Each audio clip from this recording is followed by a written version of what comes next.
이 시간 우리에게 주신 하나님의 말씀을 함께 우리 교독해서 읽겠습니다.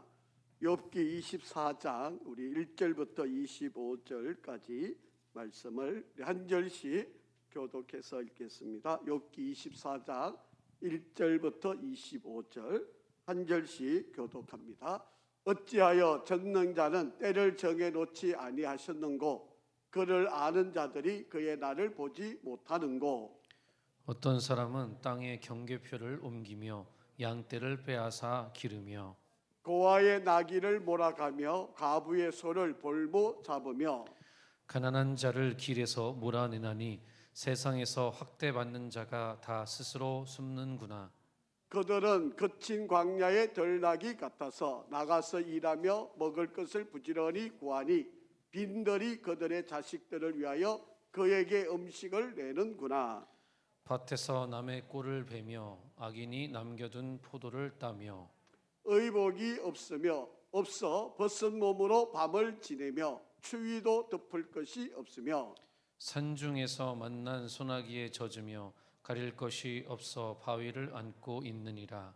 어떤 사람은 고아를 어머니의 품에서 빼앗으며 가난한 자의 옷을 볼모 잡음으로 그들이 옷이 없어 벌거벗고 다니며 곡식 이삭을 나르나 굶주리고 그 사람들의 담 사이에서 기름을 짜며 목말라 하면서 술터를 바르니라.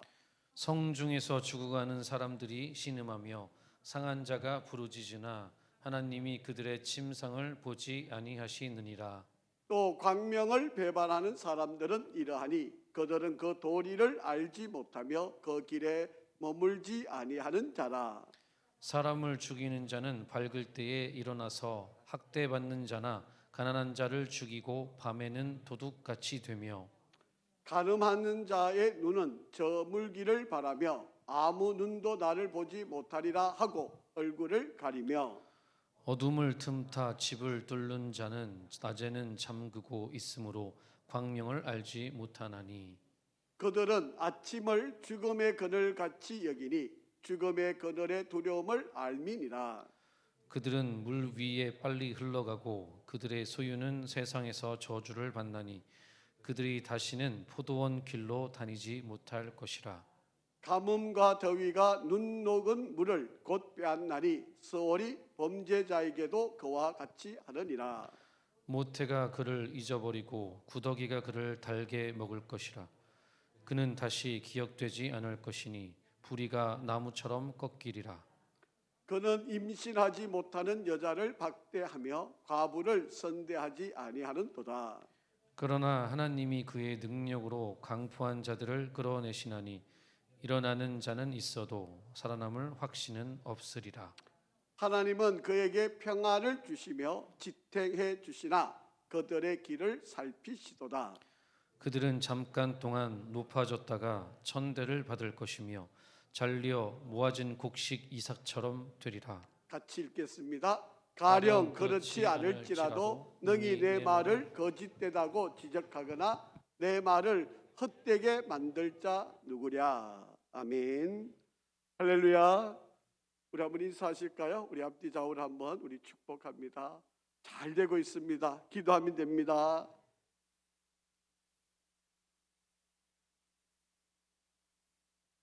날씨가 아주 많이 쌀쌀해졌습니다. 우리 건강 잘 유의하시고 또 기도에 좋은 열매들이 있기를 주의 이름으로 축복합니다.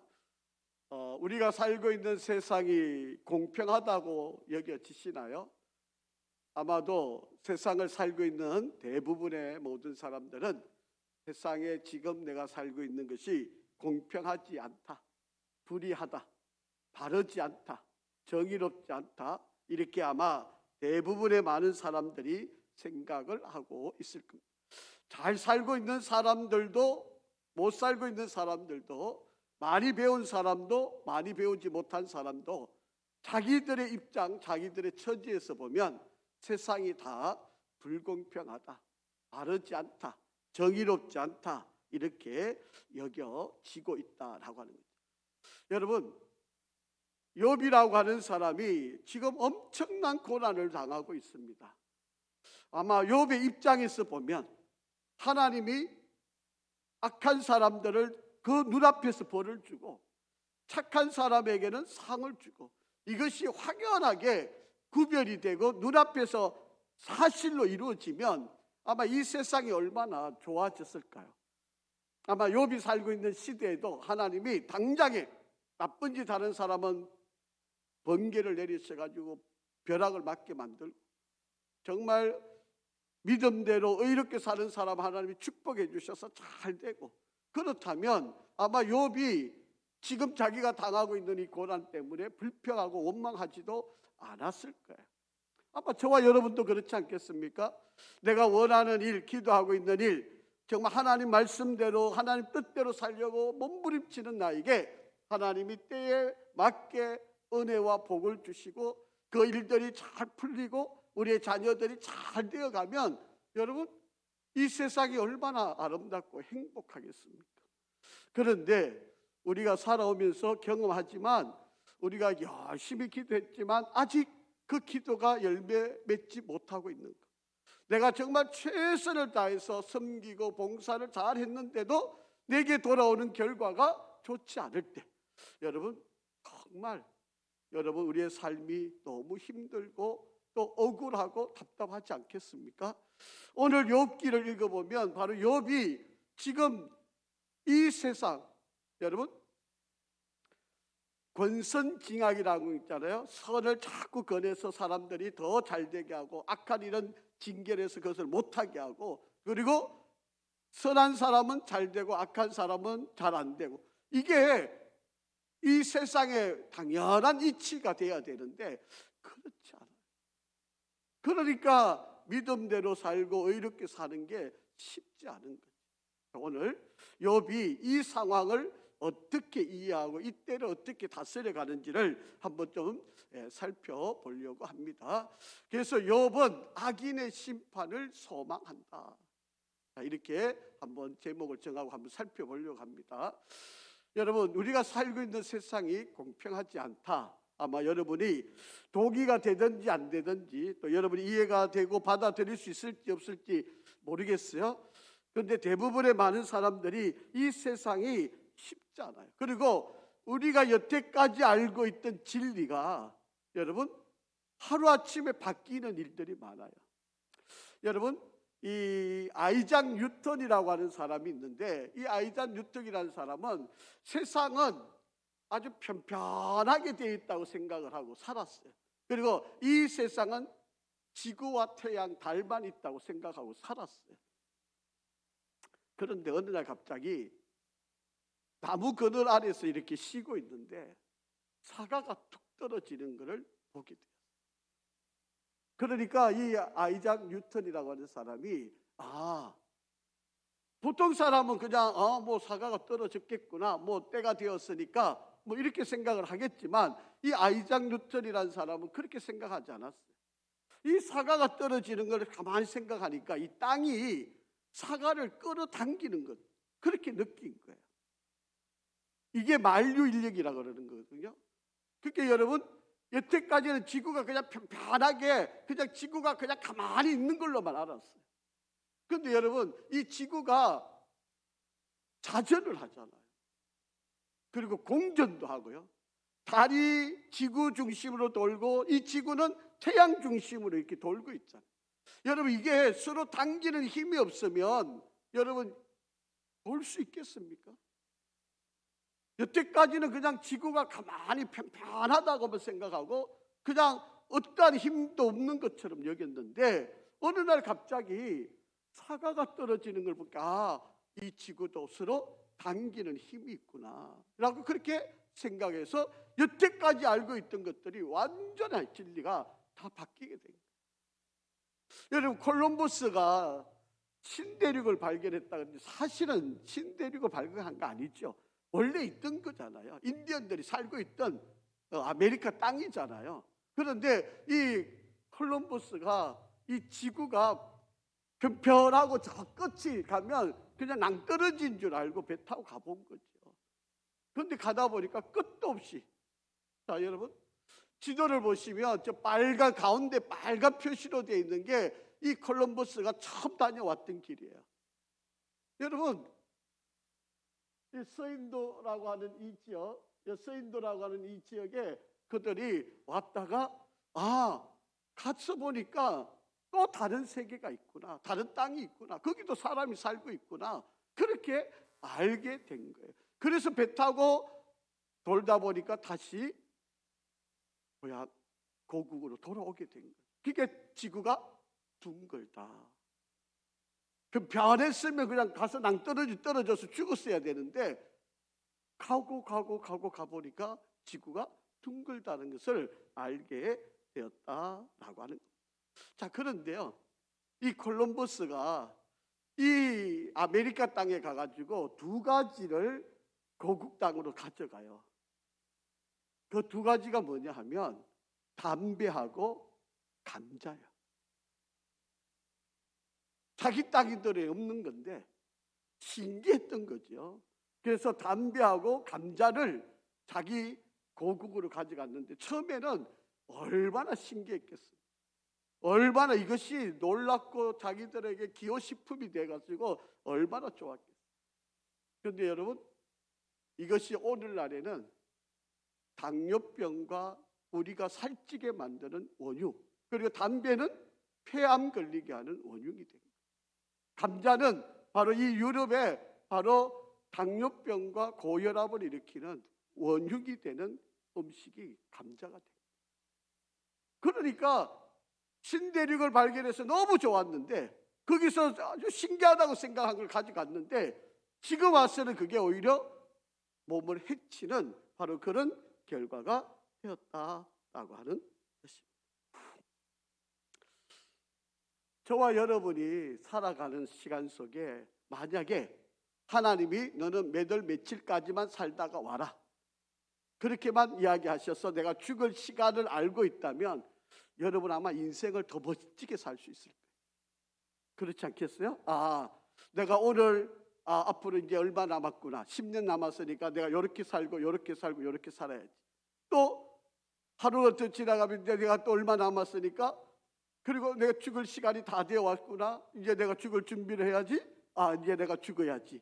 뭐 이렇게 해가 우리가 죽을 시간을 알고 있다면 누구나 다 잘 죽음을 준비할 수 있어요. 그런데 우리는 죽음의 시간을 아는 사람이 아무도 없잖아요. 언제 죽을지 모르잖아요. 그러니까 우리는 이 살아있는 동안에는 내가 영원히 살 것처럼, 죽음은 나하고 아주 거리가 먼 것처럼, 나하고는 전혀 상관없는 것처럼 그렇게 생각하면서 우리가 살아가고 있지 않느냐라고. 그런데 분명한 사실은 나도 늙게 될 것이고 늙으면 죽게 된다는 사실. 그런데 막상 살아있는 이 순간에는 그런 생각이나 의식을 가질 사람은 별로 없어요. 그러니까 지금 이 순간에도 나는 영원히 살 것처럼, 내가 좀 몸이 아파도 이거 나을 수 있겠지, 내가 지금 좀 힘들어도 이거 내일이면 또 좋아지겠지, 지금 형편이 안 좋아도 이거 내년에는 더 좋아질 거야, 이러고 우리는 살아가고 있는 거죠. 그런데 하나님이 그래 너 몇 월 며칠까지만 살다가 와, 이렇게 알려만 주셨더라면 우리는 아마 지금 이 순간의 시간이 얼마나 소중하고 또 이 시간을 정말 값지게 우리는 살아갈 수 있을 거예요. 그런데 이 땅에 사는 사람은 영원히 살 사람은 없고 언젠가는 죽음을 맞이할 수밖에 없다는, 알면서도 우리는 그 죽음에 대한 대비와 믿음의 길을 걷기가 참 쉽지 않다. 아마도 여러분이 내가 사는 시간이 짧고 이렇다면 대부분 이런 생각을 하실 거예요. 내가 무엇을 남기고 살아야 할까? 내가 어떻게 하면 정말 하나님 앞에 가서 부끄럽지 않게 내가 정말 하나님 앞에 최선을 다한 삶을 살다가 왔다라고 하는 칭찬받는 그런 삶을 내가 살아갈 수 있을까? 아마 이런 고민을 또 이런 마음으로 아마 여러분 기도하시고 또 하루하루를 최선을 다하시고, 그런데 우리는 지금도 난 아직 여유가 있어, 나는 아직도 시간이 있어, 내가 하나님 앞에서는 난 아직도 멀었어, 이런 생각을 하니까 그런 생각이나 준비나 그런 태도나 자세를 갖기가 참 어렵다.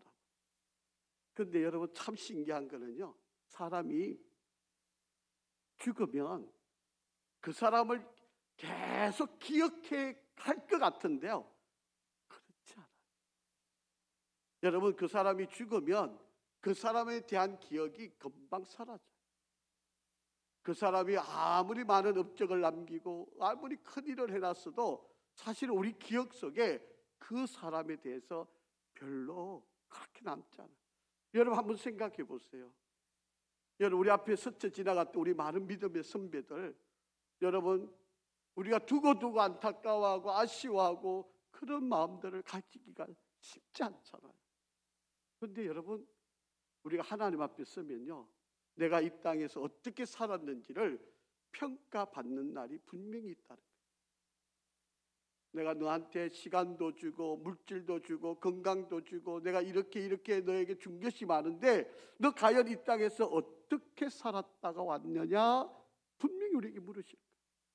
그때 우리는 그 하나님 앞에 대답할 말이 있어야 돼요.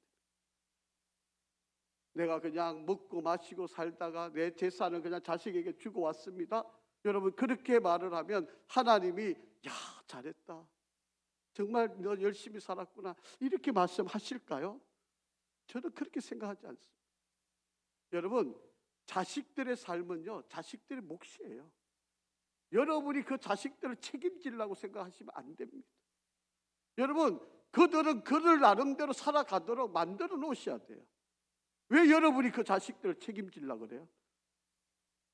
그렇게 사니까 아이들이 제대로 믿음 생활을 안 하는 거잖아요. 여러분, 아이들은 그 몫이 따로 있는 거예요. 그러니까 그들이 그렇게 살도록 그들이 부딪혀가고 깨어지고 치열하게 살게 하고, 그래서 그 아이들이 깨달아져서 하나님을 제대로 만나는 그런 은혜를 갖게끔 만들어주는 게 그게 부모의 역할이에요. 여러분, 그냥 뭐 내가 품 안에 있을 때 그냥 기르고 알레고 달래고 이런다고 되어지는 게 아니에요. 여러분, 그 아이가 어려워도 힘들어, 그건 그 아이들의 몫이에요. 그 사람의 몫이에요. 내 몫은 내가 책임지고 내가 감당하고, 내가 하나님 앞에 섰을 때 하나님이 내게 맡겨준 일을 내가 어떻게 감당하느냐, 하나님 앞에서 내가 부끄럽지 않게 서야 되는 것이 바로 우리의 몫이다라고 하는 거예요. 자, 한번 보세요. 자, 우리가 잘 알고 있는 지난주에 배웠던 욥기 23장 10절 다시 한번 읽어보죠. 시작. 그러나 내가 가는 길을 그가 아시나니 그가 나를 단련하신 후에는 내가 순금같이 되어 나오리라. 여러분, 하나님은 우리를 순금을 만들기를 원하세요. 여러분, 순금을 만든다는 말은 용광로에 들어간다는 말이잖아요. 엄청난 고난을 당한다는 거잖아요. 엄청난 고통이 있다는 거 아닙니까? 그래야 순금이 나오는 거예요. 고난 없이 순금이 나올 수는 없어요. 여러분, 우리가 인생을 살아가면서 하나님 우리를 때로는 훈련시키시고 고난의 길을 만드시고 우리가 이해 못하는 여러 가지 일들과 상황들이, 문제들이 일어나고 그 많은 사건 사고들이 우리를 지나가면서 하나님 우리를 순금을 만드신 거죠. 여러분, 우리 아이들도 하나님이 그렇게 만들기를 원하시는 거예요. 여러분이 그 길을 피하게 만드는 게 능사가 아니에요. 그게 여러분이 잘해주는 게 아니에요. 그 아이들이 고난을 당해야 돼요. 어려움을 겪어야 돼요. 여러분, 불물불에 들어가야 돼요. 그래야 순금이 되는 거예요. 하나님은 순금을 만드시기를 원하는데 우리가 그것을 보호하고 막아 있으면 하나님이 서실 수가 없는 거 아니에요. 여러분, 우리도 여기까지 온 여러분, 우리 믿음의 선배들 정말 6.25 전쟁 이후에 정말 폐허 같은 이 땅에 정말 힘들게 어렵게 수많은 역경을 겪으면서 여기까지 온 거 아닙니까? 그래서 이마탄 은혜를 누리는 거 아닙니까? 우리 아이들도 그런 고난이 있어야 돼요. 그런 역경이 있어야 돼요. 그거를 피해주게 만드는 게, 그늘로 막아서 햇빛을 안 보게 해주는 게 그 아이들의 인생을 잘되게 하는 게 결코 아니다라고 하는 것을 기억해야 돼요. 그래서 하나님 앞에 순금이 돼야 성공했다. 그런데 순금이 되지 못하면 미련하다, 바보다, 너는 내가 너에게 능력을 줬는데 감당 못했다, 책망받는 거예요. 우리 성도 여러분 모두가 순금이 되기를 주의 이름으로 축복합니다. 그리고 여러분, 우리 자녀들도 승급이 되게 만드셔야 돼요. 그냥 여러분 얼레고 달래고 키우는 게 그게 능사 아닙니다.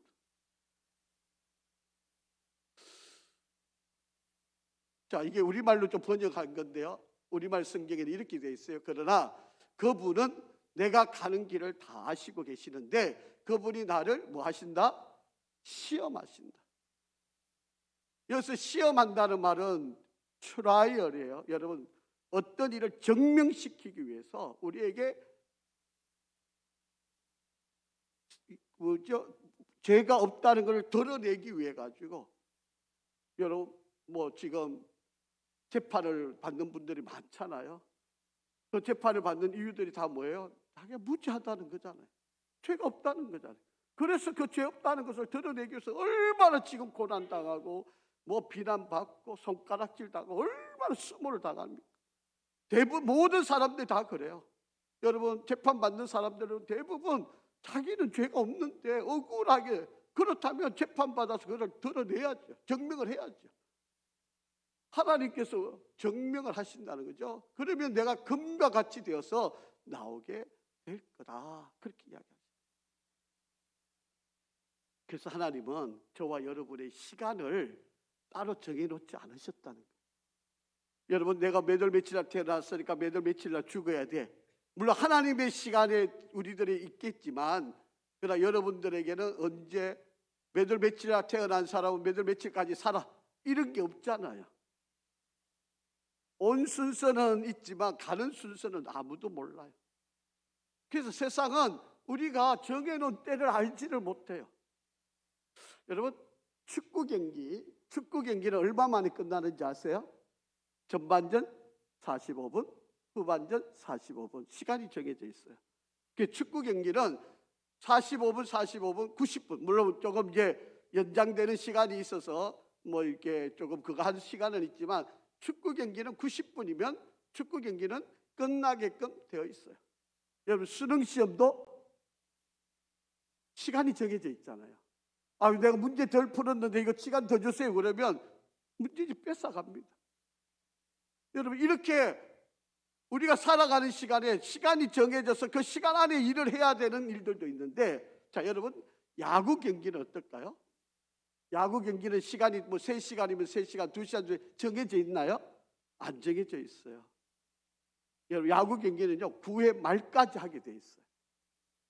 그게 뭐 몇 시간이 지나가든 또 하루를 넘겨든 뭐 그거는 물론 이제 우리나라에는 이 밤 12시 전에 이제 경기를 못 하게 돼 있으니까 이제 그 해를 넘길 수는 없는데, 어쨌든 시간은 안 정해져 있어요.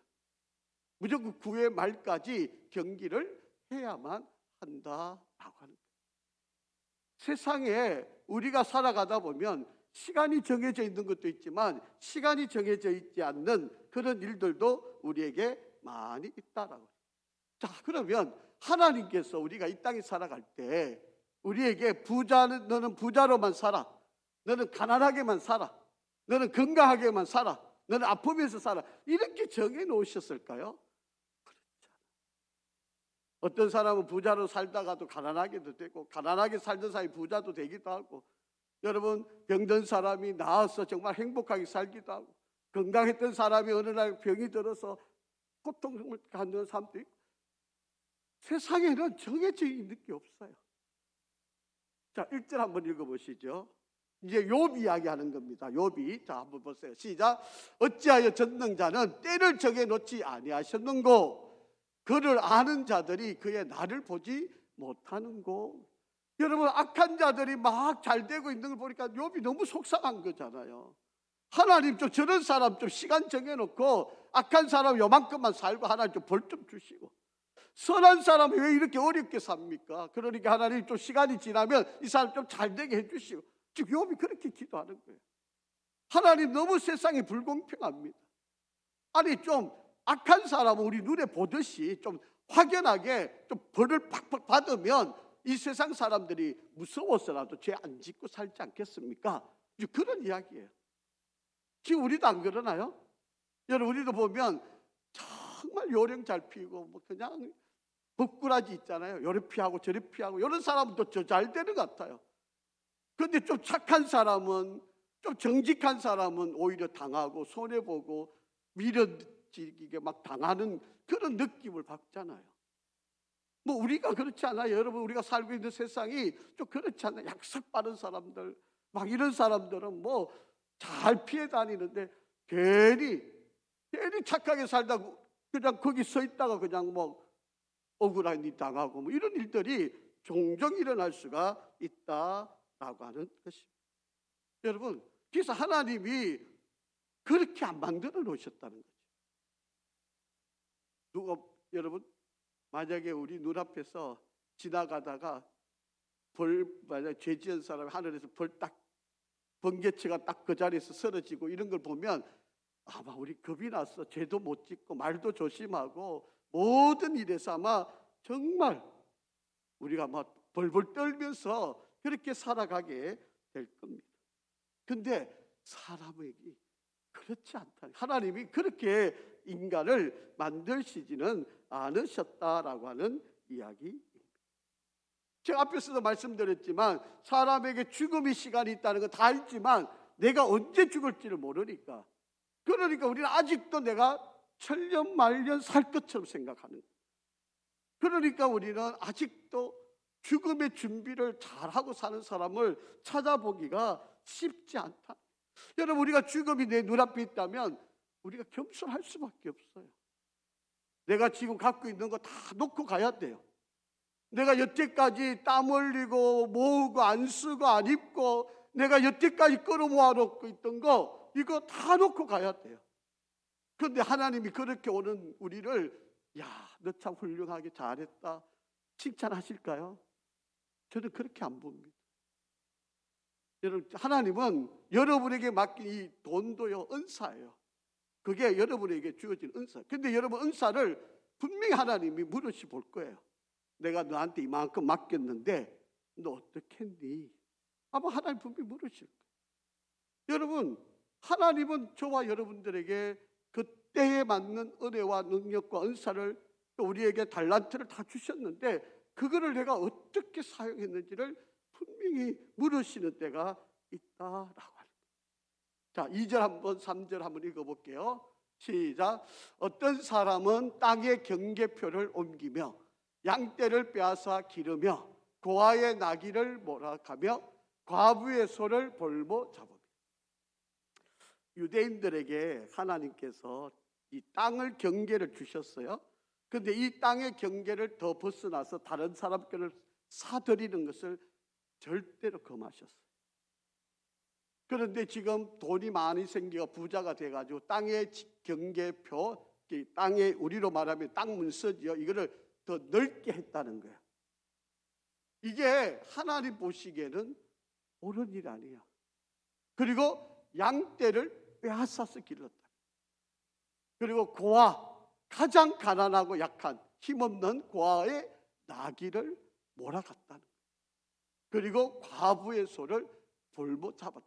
그게 나보다 힘없고 약한 사람 것을 빼앗아가지고 내가 더 부하게 되었다. 세상 사람들은 박수칠 일이잖아요. 야, 저 사람 대단해. 와, 부자가 됐구나. 아, 성공했어. 세상 사람들은 인정하겠죠. 그런데 하나님의 관점에서 보면 이게 옳은 일이냐라고 합니다. 하나님은 이런 사람들을 칭찬하고, 오, 잘했다. 대단해. 실력 있어. 어떻게 해서 저렇게 됐을까? 이렇게 평가를 과연 받을 수 있는 거냐라고 하는 이야기. 여러분, 우리의 관심은 뭐예요? 나보다 어렵고 힘든 사람에게 더 나누어주고 베풀어주고 그들을 도와주는 게 이게 하나님의 은혜잖아요. 그런데 지금 어떻게 사는 거예요? 세상 사람들은 더 가지려고 그러는 거예요. 더 빼앗으려고 그러는 거예요. 더 소유하려고 그러는 거예요. 더 아등바등하게 모으려고 그러는 거예요. 이게 세상 사람들은 이게 성공이라고 그렇게 이야기를 하고 있다라고. 자, 4절도 한번 보실까요? 같이 한번 읽죠. 가난한 자를 길에서 몰아내나니 세상에서 학대받는 자가 다 스스로 숨는구나. 그렇게. 여러분, 우리는 어렵고 힘든 사람을 오히려 존중하고, 여러분, 선진국이 뭐예요? 힘든 사람, 또 장애 있는 사람, 또 고아들, 과부들, 또 약한 사람, 병든 사람, 이런 사람들에게 더 우대를 해주고 더 잘해주는 거. 이게 세상의 기준, 세상에 잘 살고 있는 나라들의 기본이잖아. 그런데 가난한 자들을 길에서 다 몰아내. 아이고 창피해. 길거리에 나와 있는 거 보기 싫어. 그게 다 어디 쫓아보내고 그렇게 하는 거. 세상에서 학대받는 자를 다 숨게 만드는 거. 이게 옳은 일이냐는 거예요. 이게 잘 되고 있는 거냐는 거예요. 이게 정말 복된 길이냐, 그렇게 이야기를 하는 거다라고. 여러분, 부자일수록, 내가 잘 살수록 어렵고 힘들고 가난하고 약한 이들을 돌아보고 숨기고 베푸는 거, 이게 가장 기본적인 바로 그런 모습이다라고 하는. 그런데 시간이 지나면 지날수록 이런 사람을 찾아보기가 쉽지 않다라고. 자, 더더욱 어떤 모습인가 한번 보실까요? 자, 5절 6절 한번 보세요. 시작. 그들은, 그게 가난한 자들이에요. 그들은 그친 광야 들나귀 같아서 나가서 일하며 먹을 것을 부지런히 구하니 빈들이 그들의 자식을 위하여 그에게 음식을 내는구나. 밭에서 남의 꼴을 빼며 악인이 남겨둔 포도를 따며. 그렇게.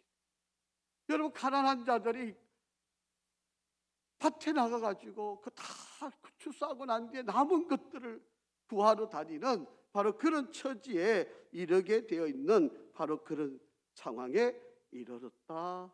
그렇게 이야기를. 자, 더더욱 이런 형편까지 있어요. 자, 7절 8절 시작. 의복이 없어 벗은 몸으로 밤을 지내며 추워도 덮을 것이 없으며 산중에서 만난 소나기에 젖으며 가릴 것이 없어 바위를 안고 있는. 오늘같이 이렇게 추울 때 여러분, 우리가 이 뭐 파카라든지 겉옷이 없이 여러분 거리를 지나간다 그러면 얼마나 괴롭겠어요. 얼마나. 여러분, 이스라엘 땅은요, 이 겨울이 되면 갑자기 온도가 확 떨어지니까 이 위에 이 겉옷이 있어야 돼요. 그래야지 밤을 지낼 수가 있어요. 근데 의복이 없어가지고 벗은 몸으로 옷 하나 거칠 능력도 없는 사람이 산중에서 소나기가 만나서 옷이 젖어 있게 가릴 것이 없어서 바위를 끌어안고, 낮에 그렇게 데워졌던 그 바위를 끌어안고 밤을 지내야 하는 바로 이런 처지, 이런 세상이 되어져 있는 것. 이걸 보고 잘 살고 있는 사람들, 야, 우리는 살만해, 괜찮아, 이러고 살고 있는 게 정말 하나님 보시기에 과연 의롭고 바른 길이냐라고 하는 거예요. 만약에 이럴 때 하나님 오시면, 야, 여태까지 막 끌어모아가지고 내가 떵떵거리고 잘 살고 있으면 하나님이, 야, 너 애썼구나, 모으느라고 얼마나 고생했어, 이러고 칭찬하실 것 같습니까? 아니에요. 그런 사람들을 칭찬하지 않아요. 하나님은 가지고 있는 사람들이 오히려 가난하고 힘들고 어려운 이들에게 나누고 베풀어요. 근데 세상은 그렇지 않죠. 우리나라도 여러분, 이게 잘 살게 되었지만 잘 살면 잘 살수록 뭐예요? 빈부격차가 더 커지잖아요. 상대적인 빈곤도 더 커지고, 그러다 보니까 더 박탈감이 느끼고. 어제 목사님들하고 장로님하고 이렇게 모임이 있어가지고 이렇게 이야기를 잠깐 나누는데, 이제 이 아파트 뭐 이야기가 이렇게 나오다가, 이렇게 아파트가 이렇게 보면 우리도 뭐 여기도 마찬가지죠. 아파트가 이제 아파트를 신축을 하면 의무적으로 임대 아파트를 다 짓게끔 돼 있잖아요. 그런데 이제 이 짓게 된 이 과정을 보면 이제 이렇게 초등학교가 다 이제 기본적으로 다 세워지게 되는데, 아이들끼리 너희들은 몇 평에 사느냐고 그렇게 묻는데요. 그러니까 그 평수들끼리 모인다네, 또 아이들이. 참, 그렇게 이게 아이들이 얼마나 이 상대적으로 힘들겠어요. 그래서 저희 아들이 부산에서, 이제 뭐 우리는 그때는 아파트가 아니니까 교회 사택에서 살았으니까 아이들 딱 그 주변에 다 이제 아파트가 들었어서 뭐 이렇게 이야기하다가 이제 서거리 보고 아마 그렇게 물었던 것 같아요. 너는 몇 평에 사니? 이렇게 물었대요. 서거리가 뭐라고 대답했을 것 같습니까? 우리는 800평에 살아. 교회 마당이 800평이 되니까 800평에 산다고 그렇게 이야기를 했다고 그런다는데, 여러분, 이렇게 상대적으로 박탈감을 느끼게 만드는 이런 지금 시대에 우리가 지금 살고 있는 형편, 얼마나 지금 아이들 잘 사는데도 불구하고 이렇게 어려운 처지를 지금 만나고 있다라고. 자, 더 한번 보세요. 9절에서 10절에 보면, 11절에 보면 어떤 사람은 고아를 어머니의 고아라고 하는 말은 사실 어머니 아버지가 없는 거잖아요. 그런데 여기는 아버지는 일찍 돌아가시고 어머니만 있는 그런 상태에 있는 아이를, 고아를 어머니의 품에서 빼앗는.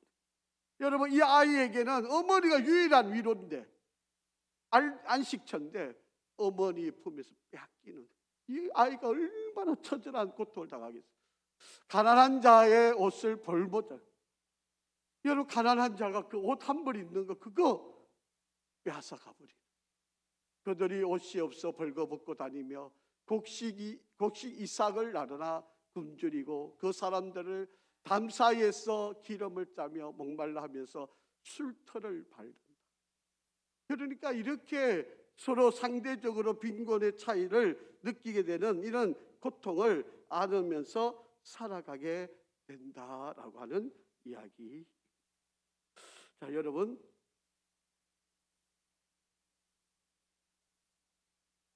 가만히 생각을 해보면요, 부자가 죄를 더 많이 지을까요? 가난한 자가 죄를 더 많이 지을까요?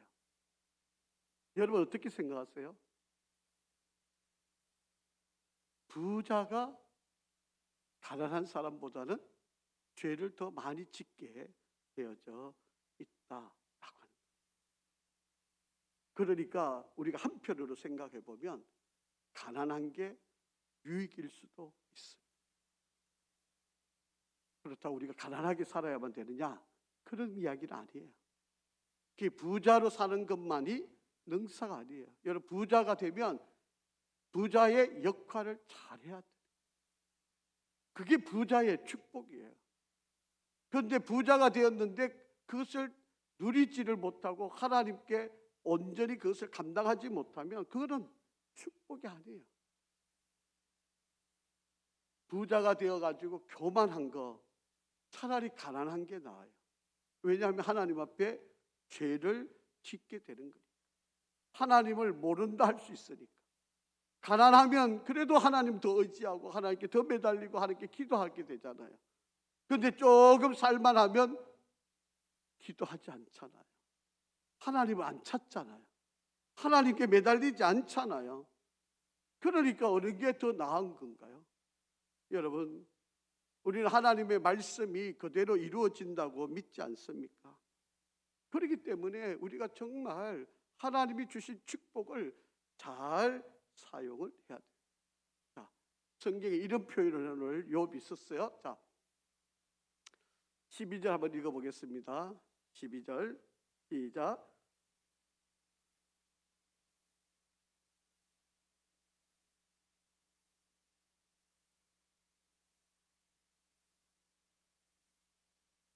하나님이 죄를 짓는 사람을 그 자리에서 바로 버려주시면 사람이 두려워하고 떨게 되는데, 그렇지 않으니까 성중에서 죽어가는 사람이 있는데도, 신음하고 상한 자가 있는데도 그 부르짖음을 때로는 하나님이 보시지 않는 것처럼 여겨질 때가 있다. 그러니까 세상 사람들이 죄를 짓고도 두려워 안 하는 거예요. 나쁜 짓을 해놓고도 겁이 없는 거예요. 하나님이 아니 계신 것처럼 이들이 살아가고 있는 거예요. 이런 자들을 전형적으로 오늘 욥은 이렇게 설명을 했어요. 자, 13절 시작. 또 광명을 배반하는 사람들은 이러하니 그들은 그 도리를 알지 못하고 그 길에 머물지 아니하는 자라. 이런 사람의 전형적인 오늘 욥의 표현은 광명을 배반하는 사람, 다시 말하면 빛을 싫어하는 사람, 다른 말로 하면 어두움을 좋아하는 사람. 하나님을 두려워하지 않고 죄 짓는 것을 겁없이 생각하는 바로 이런 사람들을 가리켜서 광명을 배반하는 사람들이다. 그렇게. 자, 여러분 한번 생각해 보세요.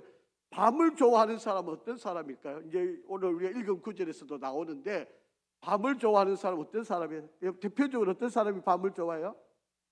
도둑질하는 사람이죠. 그렇잖아요? 그리고 도박하는 사람. 도박하는 사람들이요, 바깥에 불빛이 없어요. 그냥 깜깜하게 그냥 다 가려놓고 불빛 안에서 그 어둠침침한 데서 도박하는 사람들. 그게 여러분, 광명을 배반하는 사람은 어두움을 좋아하는 사람인데, 어두움을 좋아하는 사람들은 전형적으로 누구예요? 도둑질하는 사람, 도박하는 사람. 또 어떤 사람이 있을까요? 간음하는 사람. 이런 사람들이에요. 그런 사람 다 어두움을 좋아하는 사람들. 이게 전형적으로 나타나는 사람들의 모습들이다. 그렇게 살인하는 사람들, 뭐 이런 사람들이 전형적으로 보여질 수 있는 바로 그런 사람들이에요. 14절 17절에 보면 사람을 죽이는 자들, 밝은 데서 일어나서 학대받는 자, 가난한 자를 죽이고, 밤에는 도둑질, 간음하는 자들, 그리고 아무도 눈에 나를 보지 못한다고 생각하고 얼굴을 가리고 어둠에 틈타 집을 뚫는 자는 낮에는 잠그고 있었고 밤에 광명을 알지 못하니 그들은 아침의 죽음의 그늘같이 여기니 죽음이 그늘의 두려움이 그에게 나타나고 알게 된다. 그렇게. 그게 어두움을 좋아하는 사람들은 전형적으로 바로 이런 사람들이다. 하나님을 전혀 무시하고 하나님을 없는 것처럼 그렇게 살아가는 사람. 빛을 싫어하는 사람은 여러분 마음속의 죄를 부끄러워하면서도 알면서도 어두움을 쫓아다니는 바로 그런 사람들. 쉽게 살려고 하는 사람, 거짓말하고 가짜를 좋아하는 사람들, 바로 이런 사람들이 전형적으로 나타나는 현상이 이렇다. 그렇게. 이런 사람들의 전형적인 양심이 마비가 되어 있는 사람들이다라고. 자, 18절 한번 읽어볼까요? 시작. 그들의 소유는 세상에서 저주를 받나니 그들이 다시는 포도원 길로 다니지 못할 것이다. 그렇게 이야기합니다.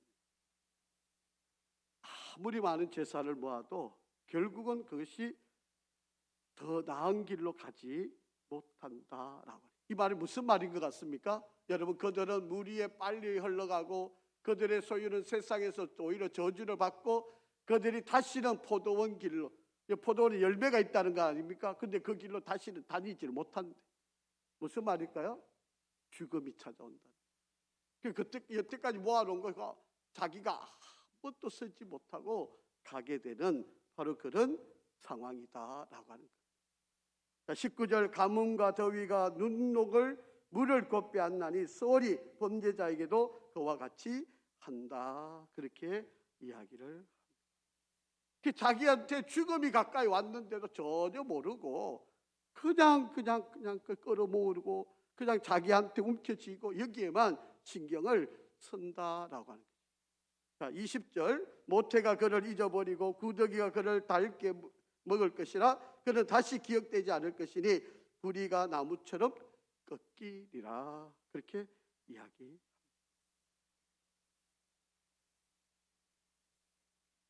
자식들이요, 아버지가 죽으면 아마 그 순간에는 슬퍼하겠죠. 안타까워하겠죠. 아버지 어머니가 돌아가셨으니까 자식들이 정말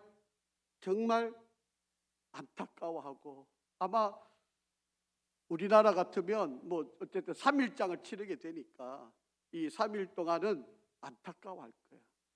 그런데 여러분, 3일이 지나고 나면요, 우리 아이들이 우리 아버지가 살아온 삶에 대해서 부끄럽게 여길 때가 있을 거예요. 이제 돌아보는 거죠. 아버지가 어떻게 살아왔는지, 우리 어머니 아버지가 어떻게 인생을 걸어왔는지 이 자식들이 돌아보게 될 거예요. 그때 우리 아버지 우리 어머니 살아온 그 인생을 보고 감사하고 감격하고 나도 그렇게 살아야지. 나도 그 인생 닮아야지. 이렇게 살아야 그게 잘 산 거잖아요. 그런데 나는 절대로 그렇게 안 살아. 나는 우리 아버지, 우리 어머니 살아온 그 길이 후회스러워. 만약에 그렇게 여겨진다면 여러분, 우리는 한번 생각해 봐야지. 과연 그게 바르게 자란 건지 옳게 되었던 건지를 우리가 한번 잘 생각해. 여러분, 돌아서서 자식들이 부모를 원망하고 욕하고 그런다면 여러분, 그건 우리가 인생을 잘못 살아온 거 아닙니까? 그거는 바르지 않은 거 아닌가요? 물론 자식들이 잘못 평가할 수도 있어요. 잘못 평가할 수도 있는 일이긴 하지만, 그러나 우리가 한번 잘 생각을 하고 우리가 인생길을 한번 돌아봐야 돼요. 자, 21절, 그는 임신하지 못하는 여자를 이 말은 무슨 말인가 하면 여러분, 아내를 없인 여긴다는 이야기예요. 임신하지 못하는 여자란 말은 아내를 이야기하는 겁니다. 그래서 이 악한 사람들은 아내를 박대하고, 가부라고 하는 것은 아주 약한, 또 여린, 힘이 없는 바로 그런 연약한 사람을 이야기하는 바로 그런 모습입니다. 그런 사람들을 선대하지 아니한다라고 그렇게 이야기를 하는 겁니다. 이 소위 말하면 부모의 인생은 부모의 인생이 있고요, 자식의 인생은 자식의 인생이 있다라고 하는 것을 우리가 잘 가르쳐요. 그래서 신앙을 바르게 가진 부모라면 자식들이 바른 신앙을 갈 수 있도록 그들을 바르게 인도해야 된다라고 하는 이야기. 그래야 자녀들이 정말 말씀 앞에 잘 서게 되는 그런 기회가 주어지게 되는 것. 자, 22절부터 24절. 그러나 하나님이 그의 능력으로 강포한 자들을 끌어내리시나니 일어나는 자는 있어도 살아남을 확신은 없으리라. 하나님은 그에게 평안을 주시며 지탱해 주시나 그물의 길을 살피시는도다. 그는 잠깐 동안 높아졌다가 천대를 받을 것이며 잘려 모아진 곡식이 이삭처럼 되리라. 그렇게 말씀을 하고 있습니다.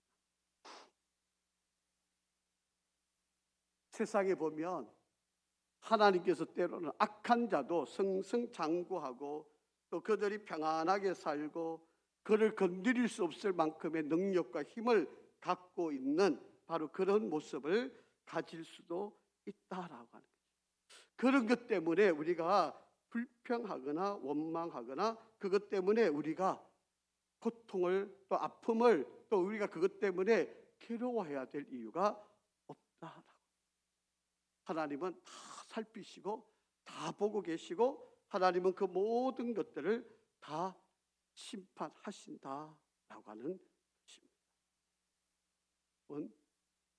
이 세상 속에서 우리에게 보여지는 이 겉으로 드러나는 것에 대해서 속으시면 안 돼요. 우리가 이 세상에서 정말 이 겉으로 뭐가 이렇게 괜찮은 거, 뭐 겉으로 우리가 뭔가 잘 되어지는 거, 이런 것들로 절대로 여러분 속으시면 안 돼요. 우리 하나님은요, 저와 여러분 그리고 우리 자녀들을 단련을 시켜서 보석을 만들고 싶어 하세요.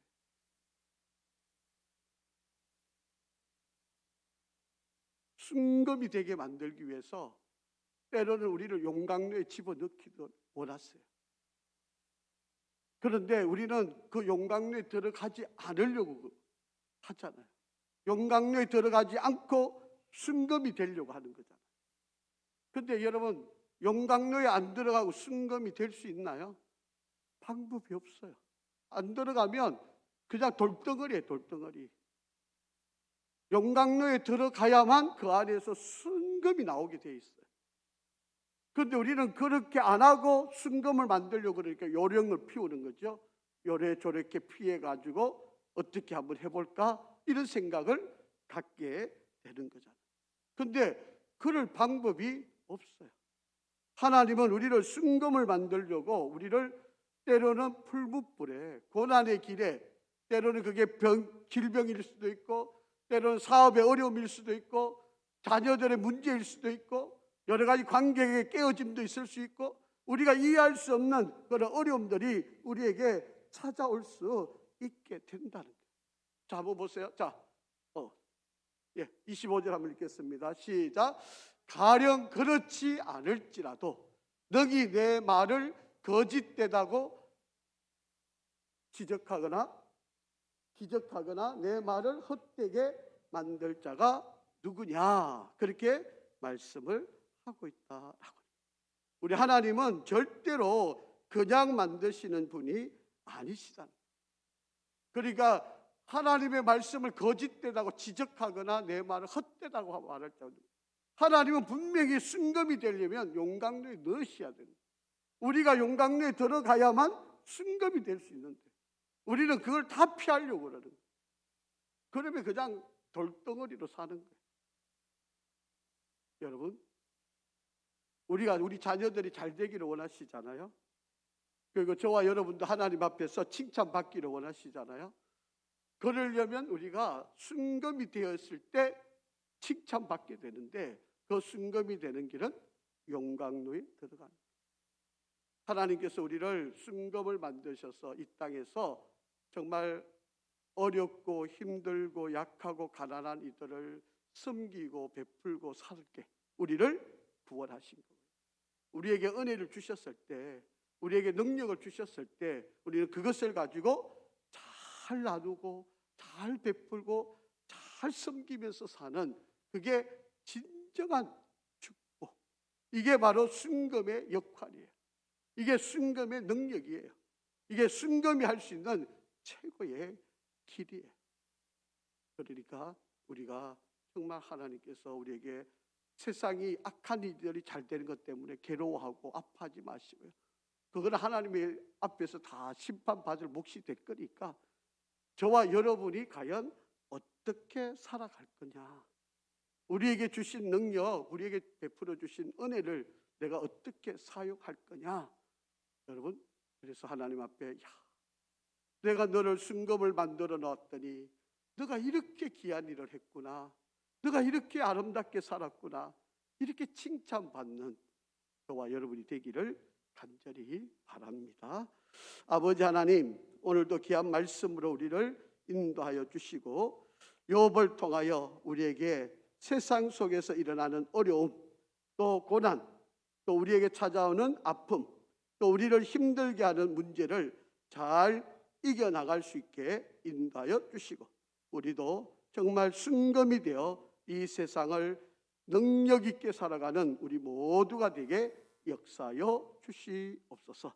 하나님, 오늘도 도우시고 우리 시한 성도들 추운 날씨 가운데 지키시고 여러 가지 고난 가운데 있는 성도들 잘 이겨낼 수 있게 인도하여 주시옵소서. 예수 그리스도 이름으로 기도합니다. 아멘.